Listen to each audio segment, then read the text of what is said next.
दोस्तों, आज फिर से स्वागत है हमारे YouTube channel GK by P K Yadav पर।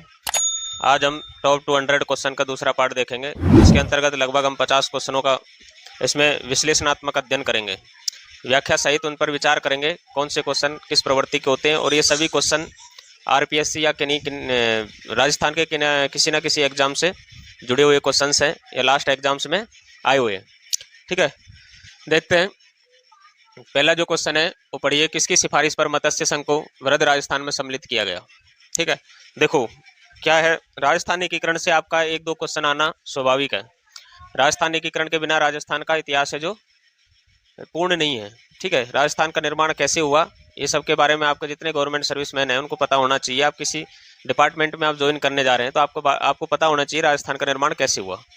ठीक है, तो ये बहुत महत्वपूर्ण टॉपिक है। इससे रिलेटेड मैं 15 क्वेश्चन को इसमें शामिल किया हूँ। देखो, किसकी सिफारिश पर मत्स्य संघ को वृहद राजस्थान में सम्मिलित किया गया। तो एक समिति बनाई गई थी, डॉक्टर शंकर देवराय समिति। इसका निर्माण क्यों किया गया, इसकी जरूरत क्या पड़ी। देखो, जो मत्स्य संघ में कुछ एक जो रियासतें शामिल की गई, जैसे भरतपुर है, धौलपुर है, ये उत्तर प्रदेश में मिलना चाहती थी। ठीक है, ये भरतपुर और धौलपुर ये दोनों जो उत्तर प्रदेश में मिलना चाहती थी, लेकिन जनता की मांग थी कि हमें राजस्थान में रखा जाए। तो इसकी जो जांच के लिए एक समिति बनाई गई थी, डॉक्टर शंकर देवराय समिति। इसके तहत इसको राजस्थान में विलय किया गया 5वें चरण के अंतर्गत। कौन से चरण में? 5वें चरण में। 5वें चरण में हमने राजस्थान संघ में राजस्थान के अंदर इसको विलय किया था। ठीक है, क्वेश्चन पूछा जाता है मत्स्य संघ का विलय राजस्थान के अंदर कब किया गया था। तो 5वें चरण में किया गया था। अगर आपको एकीकरण की हमारी वीडियो देखनी है विस्तार पूर्वक, तो मैं प्लेलिस्ट में डिस्क्रिप्शन में प्लेलिस्ट का लिंक दे दूंगा, आप वहां जाकर देख सकते हैं। मैं वहां पूरी तरीके से समझाया हुआ 5वें चरण में कौन कौन सी रियासतें या कौन से क्षेत्र को मिलाया गया था। तो 5वें चरण में किसको मिलाया गया था? मत्स्य संघ को मिलाया गया था। ठीक है, किसकी सिफारिश पर? तो इसका आंसर हो जाएगा डॉक्टर शंकर देवराय समिति की सिफारिश पर। ठीक है, तब देखो नेक्स्ट क्वेश्चन देखते हैं, आगे बढ़ो। इसमें कुछ देखो, जो मत्स्य संघ से संबंधित मैं कुछ चीजें बता देता हूं। उस समय यहाँ का प्रधानमंत्री किसको बनाया गया था? प्रधानमंत्री जो बनाया गया था शोभाराम कुमावत को बनाया गया था। किसको बनाया गया? शोभाराम कुमावत को। ये शोभाराम कुमावत हैं जो किससे संबंधित थे? प्रजामंडल आंदोलन से। और राज प्रमुख किसको बनाया गया? उस समय राज्यपाल का जो पद था वो राज प्रमुख के नाम से हुआ करता था। तो राज प्रमुख किसको बनाया गया? धौलपुर के महाराजा थे। कहाँ के? धौलपुर के एक महाराजा थे, क्या नाम था? उदयभान सिंह जी। क्या नाम था? उदयभान सिंह जी। ठीक है, उदयभान सिंह जी जो वसुंधरा राजे के ससुर थे। ठीक है, इनको क्या बनाया गया था? राज प्रमुख बनाया गया था। एक उप प्रधानमंत्री भी बनाया गया था। किसको? युगल किशोर चतुर्वेदी को। किसको बनाया गया था? युगल किशोर चतुर्वेदी को। एक यादव जी का संबंध भी भरतपुर से है, वो मैं आपको बताया था जो यादव जी वो भी उप प्रधानमंत्री बनाए गए थे। ठीक है, वो भी आप ध्यान रखेंगे। आप है ना, इसकी विस्तृत वीडियो के लिए मेरे एकीकरण का पार्ट देख सकते हैं। अभी मैं यहाँ आपको समझाने लगूंगा एकीकरण तो बहुत लंबा हो जाएगा। ठीक है, देखो नेक्स्ट क्वेश्चन,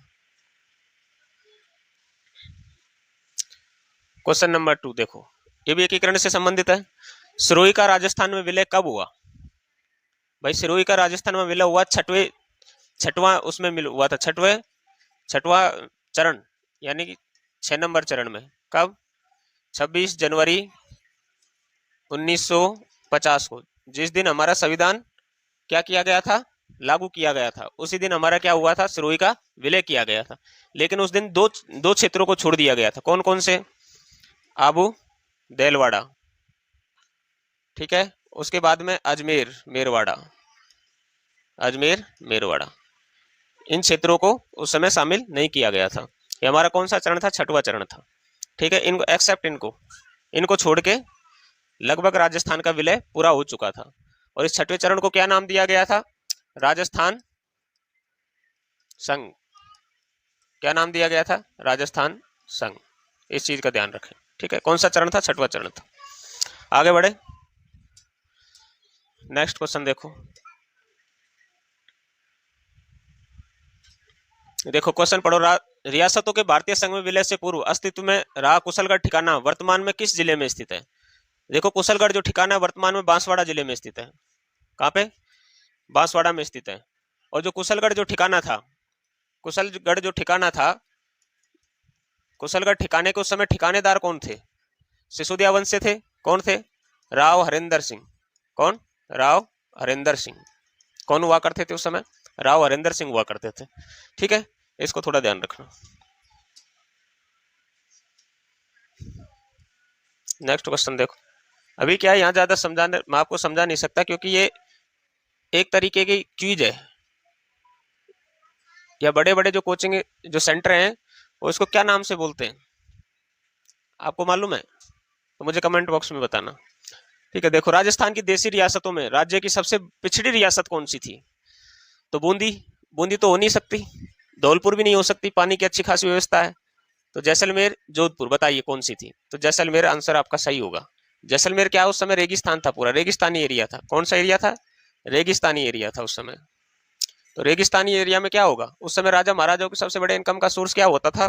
खेती बाड़ी हुआ करता था, या जो उस समय पे जो पशुपालन से जो आमद होती थी वो हुआ करती थी। तो रेगिस्तान रहेगा, वहाँ फसल कम होगी, पशुपालन भी कम होगा, बिजनेस भी कम होगा, औद्योगिक क्षेत्र भी कम होंगे। तो उस समय सबसे कम जो सबसे जो कम इनकम थी वो जैसलमेर के अंदर थी, इसलिए सबसे पिछड़ी हुई रियासत उस समय की हुआ करती थी। ठीक है, देखो नेक्स्ट।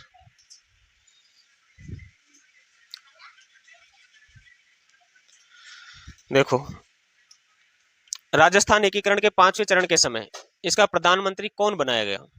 देखो किसको बनाया गया? चतुर्थ चरण। चतुर्थ चरण देखो मैं आपको समझाता हूँ थोड़ा। चतुर्थ चरण के अंदर क्या हुआ था? चतुर्थ चरण के अंदर 4 बड़ी बड़ी रियासतों का विलय हुआ।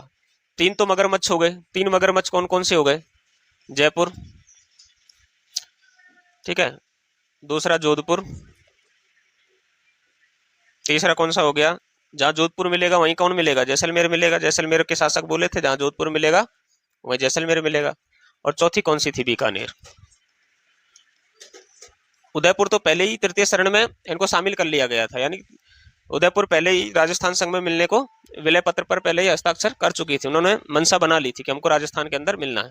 तो चौथे चरण में कौन कौन सी रियासतें मिली थी? जयपुर, जोधपुर और जैसलमेर और बीकानेर। ये 4 रियासतों का विलय किया गया था चतुर्थ चरण के अनुसार अंतर्गत।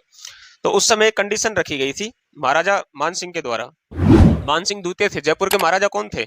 जयपुर के महाराजा मानसिंह द्वितीय हुआ करते थे उस समय। विलय जब राजस्थान का एकीकरण हो रहा था तो यहाँ के महाराजा मानसिंह द्वितीय हुआ करते थे जयपुर के। कहाँ के? जयपुर के।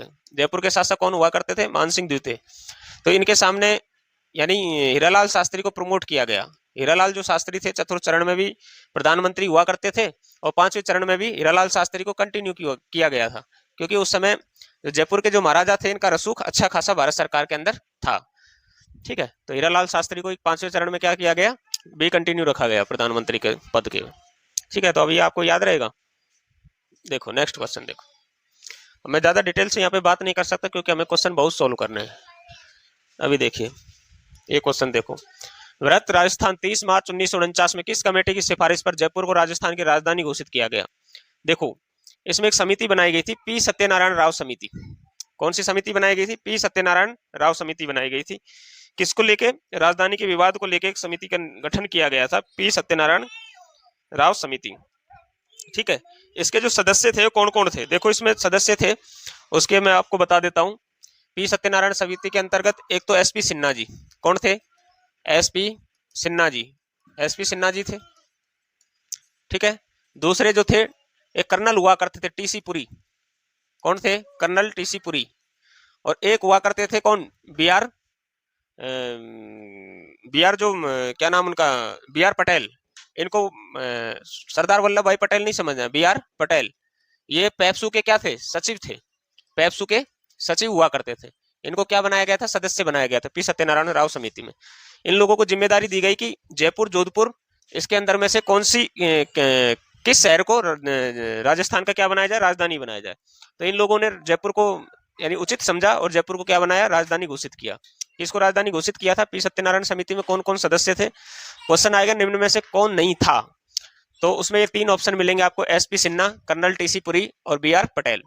ये क्या है, उस समय के जो अभी फिलहाल आईएएस अधिकारी हुआ करते हैं, उस समय में अभी आईएएस होता है, उस समय में आईसीएस अधिकारी हुआ करते थे। कौन हुआ करते थे? ICS, Indian civil servant. उस समय आईसीएस की फुल फॉर्म क्या थी? Indian civil servant. और अभी के आईएएस की पोस्ट के इक्विवेलेंट हुआ करती थी। तो बीआर पटेल साहब कौन थे? आईसीएस थे। ये भारत के प्रधानमंत्री नहीं थे। ठीक है, तो अब याद रखेंगे। आगे बढ़े तो किसका गठन किया गया? श्री पी सत्यनारायण राव समिति का गठन किया गया। आगे बढ़े, देखो नेक्स्ट क्वेश्चन। वो किसको राजधानी बनाया? जयपुर को राजधानी बनाया। जोधपुर को क्या दिया गया? हाई कोर्ट दिया गया। देखो, राजस्थान एकीकरण के द्वितीय चरण 25 मार्च 1948 में कौन सी रियासत सम्मिलित नहीं थी? तो जो द्वितीय जो चरण था, दूसरा चरण, कौन सा था? पूर्वी राजस्थान था या पूर्व राजस्थान, उसको बोल सकते हैं। कौन सा चरण था? दूसरा चरण था पूर्वी राजस्थान या पूर्व राजस्थान। राजस्थान यूनियन भी आप उसको बोल सकते हो इंग्लिश में, ठीक है। तो इसमें क्या हुआ था? 9 रियासत और एक ठिकाना, 9 रियासत और एक ठिकाने को इसमें सम्मिलित किया गया था, ठीक है। तो उसमें से कौन नहीं था? मैंने आपको अच्छे से राजस्थान एकीकरण की वीडियो में मैंने आपको पढ़ाया है अच्छे से। अगर आप वो दोनों तीनों वीडियोस देखेंगे, आपको मुझे लगता है क्लियर हो जाएगा। राजस्थान का एकीकरण आपको कभी पढ़ने की जरूरत नहीं पड़ेगी। अगर 2 से 3 बार उस वीडियोज को देख लोगे, आपको पढ़ने की जरूरत नहीं पड़ेगी। तो देखो, उस समय कौन सी ऐसी रियासत थी जो इसके अंदर सम्मिलित नहीं की गई थी? अब आप देखो, 9 रियासत पूर्वी होनी चाहिए, ठीक है। एक ठिकाना मैं आपको बता दिया, तभी उसका नाम रखा गया पूर्वी राजस्थान। देखो बांसवाड़ा, तो बांसवाड़ा को तो सल सम्मिलित किया गया था, डूंगरपुर को भी किया गया था और प्रतापगढ़ को भी किया गया था। कौन सी को नहीं किया गया? उदयपुर को। तो राइट आंसर क्या होगा? उदयपुर। उदयपुर है जो तृतीय चरण में इसको मिलाया गया था। कौन से चरण में? तृतीय चरण में। कौन से चरण में? तृतीय चरण में इसको मिलाया गया था। और तृतीय चरण कौन सा था? संयुक्त राजस्थान। कौन सा था? संयुक्त राजस्थान। कौन सा था? संयुक्त राजस्थान। तो इसका राइट आंसर होगा सर संयुक्त राजस्थान, ठीक है। तो इसका आप थोड़ा सा ध्यान रखें। अभी देखो नेक्स्ट क्वेश्चन बढ़ते हैं। ये देखो क्वेश्चन है आपका, थोड़ा सा ऊपर कर देता हूँ। राजस्थान एकीकरण के कौन से चरण में जयपुर व जोधपुर रियासत शामिल हुई थी? मैंने अभी आपको बताया, जयपुर और जोधपुर है जो कौन से चरण में शामिल हुई थी? चतुर्थ चरण में। कौन से चरण में? चतुर्थ चरण में। कौन सा चरण था सर चतुर्थ? तो कौन सा था? वृद्ध, वृद्ध राजस्थान। कौन सा? वृद्ध राजस्थान। इसके अंदर 4 रियासतों का विलय किया गया था, मैंने आपको बताया, जयपुर, जोधपुर, जैसलमेर और बीकानेर। जय जय बीजेपी, ठीक है। ये चारों रियासतों को विलय किया गया, जयपुर, जोधपुर, जैसलमेर और बीकानेर। कौन सा चरण हो जाएगा का आंसर आपका? चौथा चरण। क्या नाम था? वृद्ध राजस्थान, ठीक है। आगे बढ़े, देखो नेक्स्ट क्वेश्चन। ये देखो, ये बहुत महत्वपूर्ण क्वेश्चन है भाई। राज्य के पुनर्गठन के बाद 1/1/1956 को राज्य में जिले थे, ठीक है। और ये क्वेश्चन बहुत बार पूछा गया। राजस्थान का ऐसा कोई कंपटीशन नहीं है जिसके अंदर ये क्वेश्चन नहीं पूछा गया हो। तो उस समय कितने जिले थे? 26 जिले थे। और 26वां जिला किसे बनाया गया? 26वां जिला जो बनाया गया था वो अजमेर को बनाया गया था। सबसे लास्ट में किसको शामिल किया गया था? अजमेर मेरवाड़ा क्षेत्र को। अजमेर मेरवाड़ा क्षेत्र को जब मिलाया गया राजस्थान के अंदर, तो अजमेर को कौन सा जिला बनाया गया? 26वां जिला बनाया गया। कौन सा जिला? 26वां जिला। कब मिलाया गया सर? इसको मिलाया गया, इसको कौन सी सिफारिश के अंदर अंतर्गत मिलाया गया? राज्य पुनर्गठन के पुनर्गठन आयोग के अंतर्गत मिलाया गया इसको। और कब मिलाया गया? आप लोगों को पता है 1 नवंबर 1956 को मिलाया गया था, लेकिन उससे पहले ही इसको जिला घोषित कर दिया था, ठीक है। ये आप इसको याद रखना, 26वां जिला। आगे बढ़े, देखो नेक्स्ट क्वेश्चन।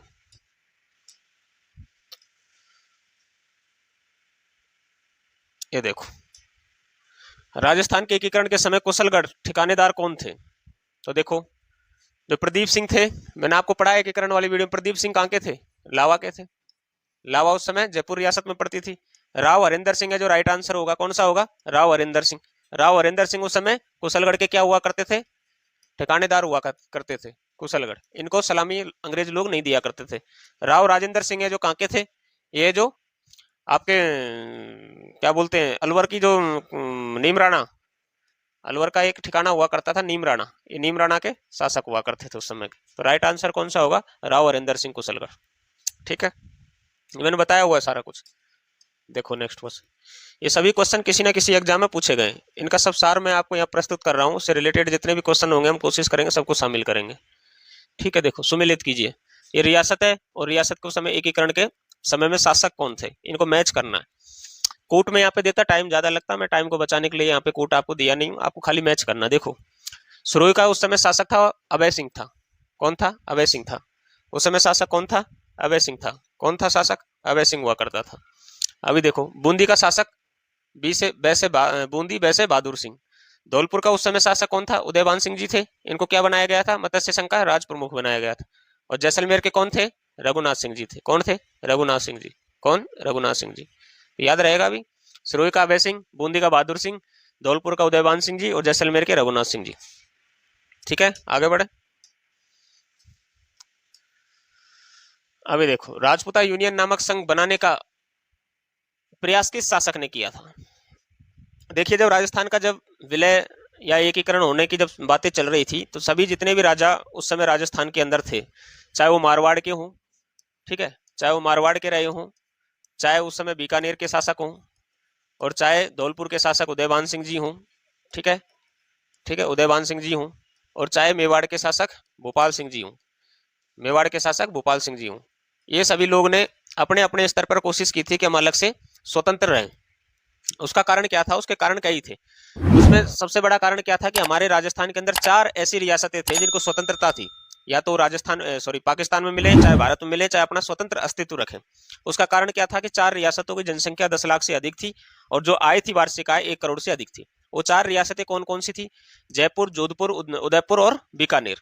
और जोधपुर के साथ में जैसलमेर भी रुकी हुई थी, क्योंकि जैसलमेर भी बोलती थी कि हम जहां जोधपुर मिलेगा हम उसी क्षेत्र में जाके मिलेंगे।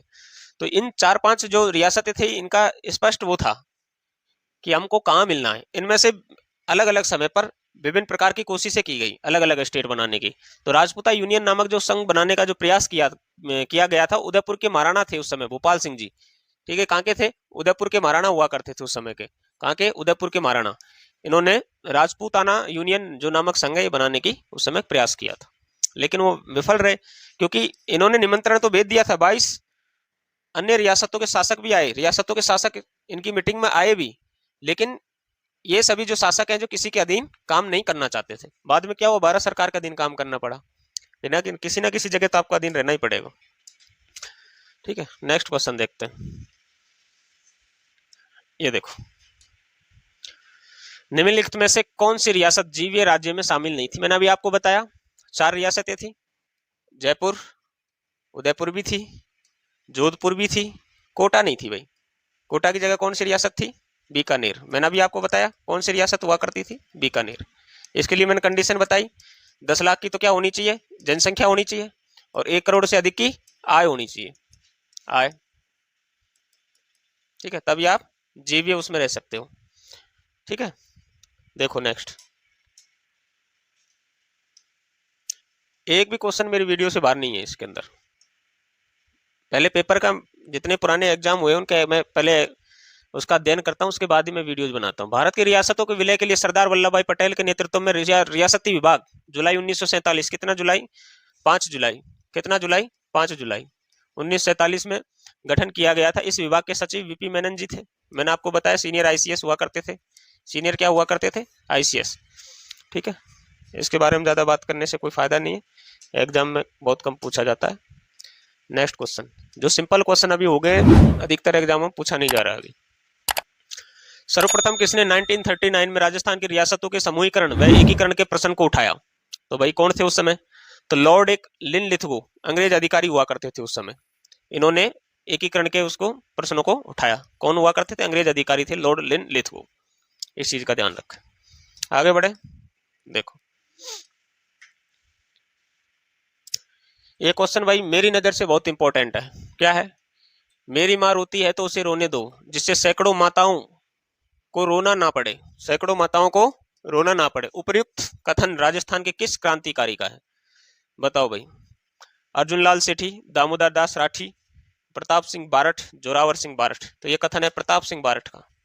किनका कथन है? प्रताप सिंह बारठ का। और ये कथन कहाँ दिया था इन्होंने? बरेली की जेल में। और बरेली की जेल कहाँ है? उत्तर प्रदेश के अंदर, बरेली की जेल में। इनको किसी पुलिस अधिकारी द्वारा बोला गया उस समय कि क्या तुम्हें अपनी मम्मी की याद नहीं आ रही? तुम्हारी माँ तुम्हारे लिए रो रही है, और तुम उन क्रांतिकारियों का नाम बता दीजिए जो इन प्रकार की गतिविधियों में शामिल है। तो इन्होंने अंग्रेज अधिकारी को जवाब देते हुए क्या बोला था? मेरी माँ रोती है तो रोने दीजिए, लेकिन बाकी सैकड़ों की माँ को मैं रुलाना नहीं चाहता। किसका कथन था? प्रताप सिंह बारठ का था, बरेली जेल के अंदर का है। ठीक है, आगे बढ़ो।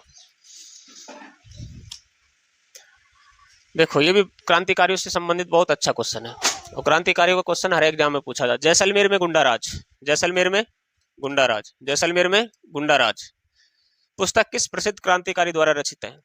बताओ भाई। ये होगी सागरमल गोपा, ऑप्शन बी सागरमल गोपा। इन्होंने जैसलमेर की जेल में रहते हुए एक बुक लिखी थी। कहां पर? जैसलमेर की जेल में रहते हुए बुक लिखी थी। ठीक है,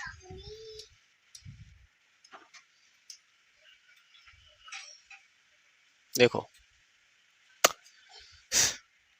किस प्रसिद्ध क्रांतिकारी को राजस्थान का मंगल पांडे के नाम से जाना जाता है? देखो, राजस्थान का सबसे प्रथम शहीद होने वाला व्यक्ति कौन था? वही था जो राजस्थान का मंगल पांडे था, इसलिए इसको क्या बोला गया? राजस्थान का मंगल पांडे। सबसे पहले कौन शहीद हुआ था जो इस आंसर में छिपा है? कौन था वो? अमरचंद बाठिया।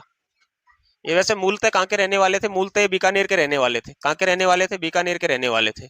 और इनको शहीद, इनको फांसी लगाई गई थी अंग्रेजों द्वारा। अंग्रेजों द्वारा क्या दी गई थी? फांसी दी गई थी। क्यों दी गई थी? उसका कारण था। क्या कारण था? जब झांसी की रानी अंग्रेजों के खिलाफ लड़ रही थी, झांसी की रानी अंग्रेजों के खिलाफ लड़ रही है, बहुत बड़े व्यापारी हुआ करते थे उस समय। तो झांसी की रानी की क्या सहायता की थी? आर्थिक सहायता की थी उस समय। उस समय झांसी की रानी की आर्थिक स्थिति ठीक नहीं रही थी, तो आर्थिक सहायता की थी। इस वजह से इनको अंग्रेजों ने क्या दे दी गई थी? फांसी की सजा सुना दी थी और फांसी दे दी गई थी।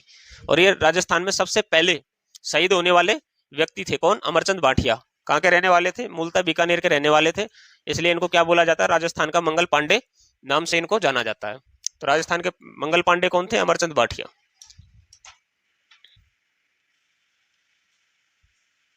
ये देखो, ग्रीस सुमेल के युद्ध में बीकानेर के किस शासक ने शेरशाह सूरी की सहायता की थी? किसकी? शेरशाह सूरी की सहायता की थी। और ये युद्ध किन किन के मध्य लड़ा गया था? मालदेव और शेरशाह सूरी के मध्य लड़ा गया था। मालदेव वर्सेज शेरशाह सूरी, इन दोनों के मध्य लड़ा गया था। ठीक है, तो इसका कौन कौन से शासकों ने मालदेव, इसका सॉरी शेरशाह सूरी का साथ दिया था? देखो क्या हुआ था, मालदेव ने कल्याणमल के पिताजी थे, किनके? कल्याणमल के, राव जैसी, इनकी हत्या कर दी थी। ठीक है, और वीरमदेव मेड़ता का, वीरमदेव मेड़ता का शासक उस समय कौन था? वीरमदेव। वीरमदेव वीरमदेव से क्या जीत लिया था? मेड़ता जीत लिया था। क्या जीत लिया था? मेड़ता जीत लिया था, और इसको मेड़ता से भगा दिया था। तो ये दोनों क्या खार खाए बैठे थे? किसके ऊपर? राव कल्याणमल के, सॉरी मालदेव के ऊपर। तो इसमें जो ऑप्शन सही होगा राव कल्याणमल। जयसी का पुत्र कौन था? राव कल्याणमल। और वो किसकी सहायता करने गया? शेरशाह सूरी की। शेरशाह सूरी की सहायता करने गए किस कंडीशन पे? कि तुम मालदेव के ऊपर अटैक करो और जीतने के बाद में बीकानेर का जो राज्य है वो मुझे दे दिया जाए।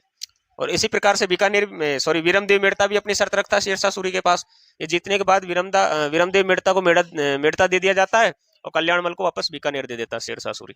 और इसमें मालदेव की हार होती है और शेरशाह सूरी जीत जाता है। और इसी में एक कथन भी है। कौन सा कथन है? कौन सा कथन है? एक फेमस कथन है, मैं मुट्ठी भर बाजरे के लिए, मुट्ठी भर बाजरे के लिए हिंदुस्तान की क्या खो बैठता? बादशाह। हिंदुस्तान की बादशाहत खो बैठता। कथन किसका है? शेरशाह सूरी का है। और किस युद्ध के बारे में ये कथन कहा गया था? गिरी सुमेल के युद्ध के बारे में। ठीक है, ये सबको मालूम है, बहुत पुराना क्वेश्चन हो गया, हर एग्जाम में पूछा जाता है। ये देखो नेक्स्ट क्वेश्चन देखो, अलाउद्दीन खिलजी ने किस दुर्ग को जीतकर उसका नाम खैराबाद रखा था? देखो इसमें जो दुर्ग होगा वो कौन सा हुआ? सिवाना दुर्ग। सिवाना दुर्ग का नाम क्या रखा था इन्होंने? खैराबाद। कौन सा दुर्ग? खैराबाद। और चित्तौड़गढ़ दुर्ग का नाम क्या रखा था? खिजराबाद। क्या नाम रखा था अपने बेटे के नाम पर? खिजराबाद। ठीक है, इसका ध्यान रखना, सिवाना का खैराबाद और चित्तौड़ का खिजराबाद। ठीक है, आगे बढ़े। अभी देखो, मेवाड़ में दासी पुत्र बनवीर को हटाकर महाराणा उदय सिंह को सिंहासन पर बैठाने में किसने सहायता की थी? बहुत अच्छा क्वेश्चन है। देखो, जब मेवाड़ में दासी पुत्र बनवीर है, जो क्या है कि उदय सिंह उस समय छोटा था और इनके पिताजी की बचपन में ही क्या हो जाती है? मृत्यु हो जाती है। तो जो पन्ना दाई है वो इनको किसी तरह से बचा के और मेवाड़ से बाहर लेके चली जाती है। तो उस समय जो उदय सिंह को जो शासक बनाने में जो महत्वपूर्ण जो भूमिका अदा की थी वो राव मालदेव ने की थी। किसने? मारवाड़ का जो उस समय शासक हुआ करता था राव मालदेव, इन्होंने महत्वपूर्ण भूमिका अदा की थी। इस क्वेश्चन का ध्यान रखना। देखो नेक्स्ट क्वेश्चन देखो, फारसी इतिहासकारों ने हसमत वाला शासक किसे कहा है? सबको मालूम होगा, राव मालदेव। ठीक है, देखो ये देखो बहुत अच्छा क्वेश्चन है। सहसमल द्वारा स्थापित सिरोही के किस शासक ने ईस्ट इंडिया कंपनी से संधि की थी? किसने की थी भाई? शिव सिंह ने की थी। शिव सिंह ने संधि की थी सबसे अंतिम में। किसने की? सबसे अंत में। सिरोही नहीं की थी। ठीक है, इसमें एक उड़ना अखेराज था, उड़ना अखेराज। ये खानवा के युद्ध में सिरोही के शासक थे उड़ना अखेराज। महाराणा सांगा की तरफ से लड़े थे भाई ये। किसकी तरफ से? महाराणा सांगा की। मैं पिछली वीडियो में बताना भूल गया था, तो मैं इस वीडियो में बताना चाह रहा हूँ। महाराणा सांगा की तरफ से खानवा के युद्ध में लड़े थे। कहाँ? खानवा के युद्ध में। और इतना भयंकर लड़े थे कि इनको उड़ना आखेराज के नाम से इतिहास में जानने जाने लगा। ठीक है, तो क्वेश्चन पूछा जाएगा उड़ना आखेराज कहाँ के शासक थे? सिरोही के थे। नेक्स्ट क्वेश्चन, वह प्रथम राजपूत शासक जिसने अपनी रणनीति में दुर्ग के स्थान पर जंगल और पहाड़ी क्षेत्रों को अधिक महत्व दिया। देखो जब क्या हुआ था, मैं अलग से एक नागौर दरबार के ऊपर 2 मिनट की वीडियो बनाऊंगा, शॉर्ट वीडियो, उसमें आप देख सकते हैं। मैं थोड़ा सा यहाँ पे आपको बताता हूँ। 1570 ईस्वी में नागौर के अंदर अकबर है जो नागौर के अंदर क्या लगाता है? नागौर दरबार लगाता है। कौन सा दरबार? नागौर दरबार लगाता है। वैसे इसकी हिम्मत नहीं थी कि राजपूतों के बीच में आके ये दरबार लगा दे, लेकिन किसके सहयोग से लगाता है? बारमल, आमेर के एक शासक हुआ करते थे उस समय पर। आमेर के शासक हुआ करते थे बारमल। इन्होंने अपनी पुत्री हंसाबाई का विवाह किसके साथ कर दिया था? अकबर के, अपने स्वार्थ के लिए। किसके साथ कर दिया था? अर्काबाई का विवाह अकबर के साथ कर दिया था। किसने? ये किसकी पुत्री थी? ये बारमल की पुत्री थी। ठीक है, इसकी सहायता प्राप्त करके ही यह नागौर में क्या लगा पाता है? नागौर दरबार लगा पाता है।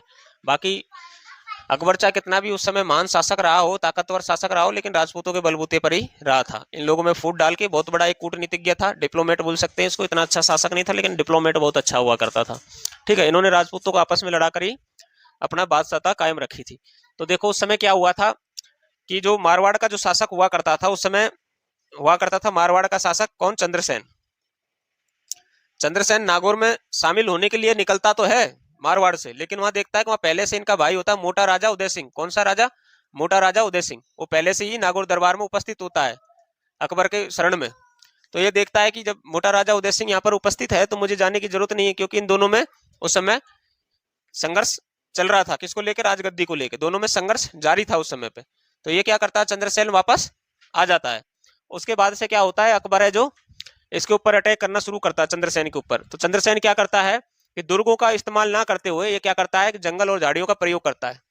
ठीक है, और उसी समय में जैसलमेर के शासक को क्या करता है? ये सिवाना का दुर्ग है जो रेंट पर दे देता है। सिवाना दुर्ग जो, इसको पैसे की उस समय इतनी जरूरत होती है, ये जैसलमेर के शासक को उस समय बेच देता है। ठीक है, राव चंद्रसेन ने बहुत ज्यादा संघर्ष किया था अकबर के विरुद्ध। प्रताप तो इसके बाद में संघर्ष करेंगे, क्योंकि उस समय नागौर दरबार लगाया गया था। तो उस समय मेवाड़ के जो महाराजा हुआ करते थे उदय सिंह हुआ करते थे।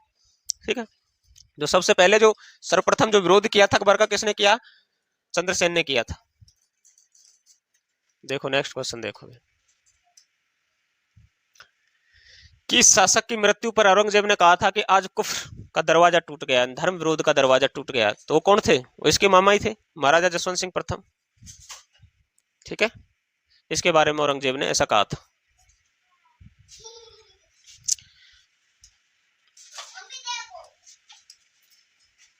बहुत अच्छे शासक हुआ करते थे उस समय के महाराजा जसवंत सिंह।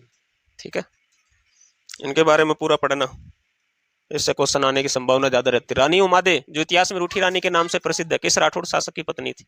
तो राव मालदेव की थी। और कहाँ की राजकुमारी थी? जैसलमेर की, बाटी राजवंश की। कहाँ की? बाटी राजवंश। बाटी राजवंश कौन सा था? बाटी राजवंश यादव राजवंश से संबंधित है। ठीक है, कहाँ पर इनका साम्राज्य था? जैसलमेर के अंदर। उस समय राजस्थान में 2 ही ऐसी रियासतें थी जहां पर यादवों का शासन हुआ करता था, एक जैसलमेर और एक करौली। पूछा जाता है कई बार क्वेश्चन, यादव दो ऐसी कौन सी रियासत थी? तो जैसलमेर और करौली, जहां यादव का शासन हुआ करता था। देखो नेक्स्ट क्वेश्चन, आप देखो बहुत अच्छा क्वेश्चन आया है भाई। मदन शाही सिक्के किस रियासत में प्रचलित थे? तो मदन शाही सिक्के बताओ। तो मदन शाही सिक्के, पहला ऑप्शन है जोधपुर। जोधपुर में तो नहीं थे, बीकानेर भी नहीं थे, जयपुर में नहीं थे, झालावाड़ में थे। ठीक है, मदन शाही सिक्के राइट आंसर होगा झालावाड़। अभी देखो नेक्स्ट क्वेश्चन, जैता एवं कूपा कौन थे? तो जैता कूपा मालदेव के क्या थे? सेनापति थे। किसके? मालदेव के सेनापति थे। तो राइट आंसर क्या होगा? मालदेव के सेनापति। अभी देखो 2-3 शासकों के आपको क्या रखने, याद रखने पड़ेंगे? सेनापति। मैं थोड़ा सा आपको यहाँ बता देता हूँ। ठीक है, देखो गोरा और बादल, क्या याद रखना है? गोरा और बादल। ठीक है, जैता कूपा, उसके कूपा और जयमल पत्ता, जयमल और पत्ता, ये सेनापति। ये आपको 6 सेनापति आपको याद होने चाहिए। गोरा और बादल किसके थे? रतन सिंह के सेनापति हुआ करते थे। किसके? रतन सिंह के सेनापति। किसके? रतन सिंह के। गोयल, अंतिम गोयल शासक रतन सिंह। जैता और कूपा मालदेव के हो गए। जयमल और पत्ता महाराणा उदय सिंह के। महाराणा उदय सिंह के। ये दोनों भाई हुआ करते थे, जैता कूपा, गोरा बादल दोनों चाचा भतीजे थे और जयमल। ठीक है, इस चीज का थोड़ा सा ध्यान रखें, इससे क्वेश्चन कभी कभार पूछ लिया जाता है। वह शासक जिसे मुंशी प्रसाद ने राजपूताने का क्या कहा है? कर्ण कहा है, क्या संज्ञा दी है, कौन सा है? तो वो है राय सिंह, बीकानेर का शासक राय सिंह। कौन था? बीकानेर का शासक, बीकानेर का शासक। महाराणा सांगा की समाधि है, बताओ भाई। महाराणा सांगा की समाधि है जो मांडलगढ़ के अंदर स्थित है। कहाँ है? मांडलगढ़ के अंदर। ठीक है, महाराणा सांगा के बारे में जितना बताया जाए उतना कम है। आपको अलग से वीडियो मैंने बना दी है, या फिर मैं एक बार और अच्छे से बना दूंगा, उसको आप देख लेना।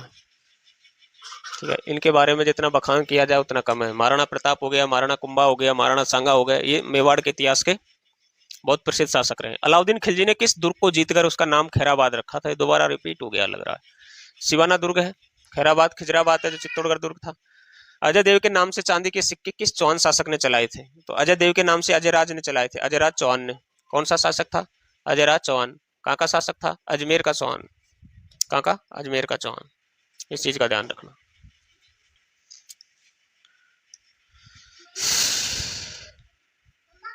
ये देखो क्वेश्चन, राजस्थान की निम्न में से कौन सी रियासत ब्रिटिश काल में मराठों एवं पंडारियों के आक्रमण से बची रही थी? ये क्वेश्चन।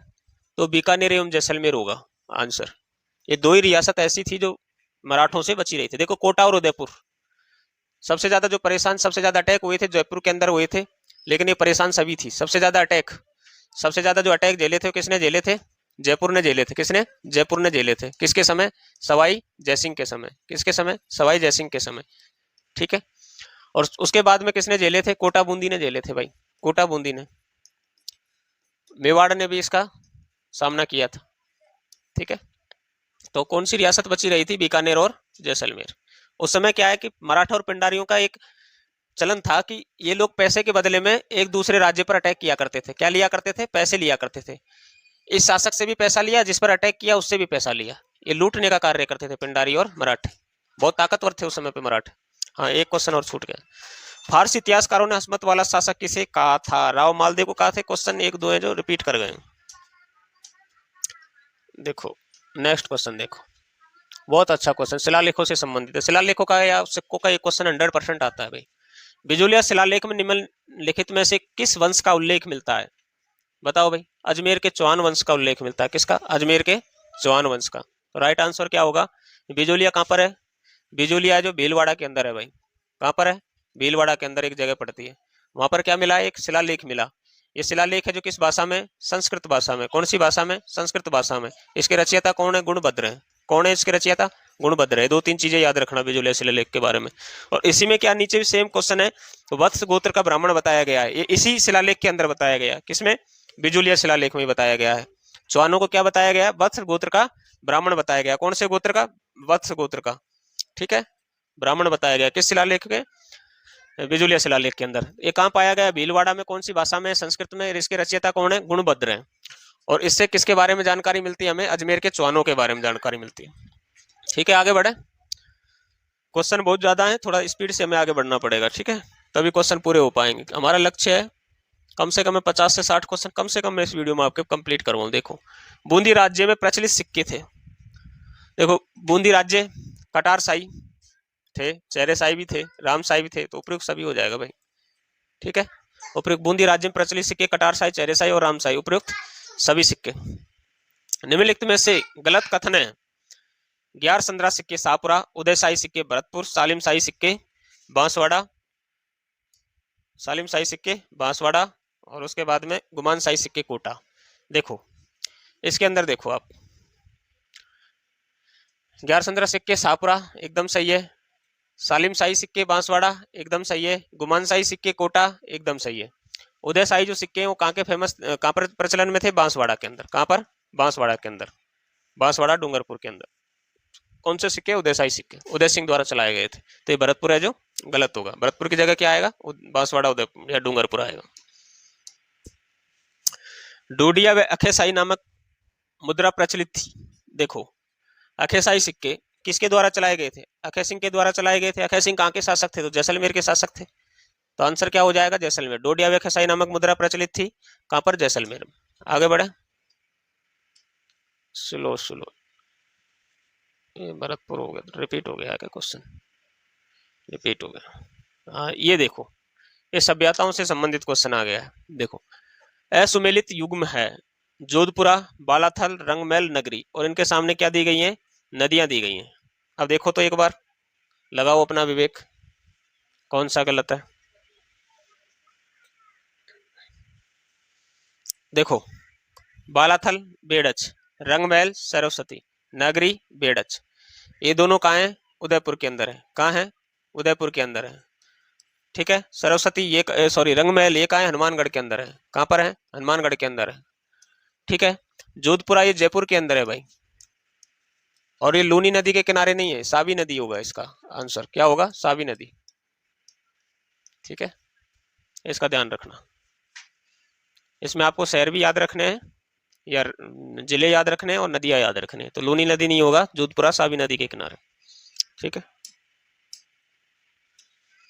देखो नेक्स्ट क्वेश्चन, किस पुरातात्विक स्थल को प्राचीन भारत का टाटा नगर कहा जाता है। टाटा नगर इतना मतलब जिस उस समय लोहे का उत्पादन सबसे अधिक कहाँ हुआ करता था, लोहे की चीजें कहाँ सबसे ज्यादा प्राप्त हुई थी। तो अभी भारत का जो टाटा नगर है, तो उसी से संबंधित क्वेश्चन पूछा गया। तो ये ऑप्शन सी है इसका राइट आंसर होगा, ऑप्शन सी रेड। ये कहाँ पड़ता है, टोंक के अंदर पड़ता है। कहाँ पड़ता है, टोंक डिस्ट्रिक्ट के अंदर पड़ता है। यहाँ सबसे बड़े लोहे के क्या पाए गए हैं, सिक्के और पात्र पाए गए। ठीक है, पात्र व सिक्के सर्वाधिक पाए गए, इसलिए क्या बोला गया इनको, भारत का टाटा नगर, प्राचीन टाटा नगर बोला गया। ठीक है, रेड टॉक के अंदर। देखो नेक्स्ट क्वेश्चन, अभी वीडियो पूरा हो गया, कंप्लीट हो गए क्वेश्चन हमारे। हमारा चैनल है GK by PK Yadav YouTube पर। अगर आपको वीडियो अच्छी लगी हो तो हमारे चैनल को सब्सक्राइब, वीडियो को लाइक जरूर करें। जो नेक्स्ट जो मैं वीडियो लेके आने वाला हूँ उसमें लगभग 50 से 60 क्वेश्चन मैं फिर से सम्मिलित करूंगा, और इस नेक्स्ट वीडियो में मैं कोशिश करूंगा राजस्थान का इतिहास पूरा कंप्लीटली उसके अंदर कवर हो जाए। फिर मैं अलग से एक राजस्थान के कला एवं संस्कृति के ऊपर एक अलग से वीडियो बनाऊंगा। ठीक है, थैंक यू। आपको वीडियो अच्छी लगी हो तो चैनल को सब्सक्राइब, वीडियो को लाइक जरूर करें। धन्यवाद।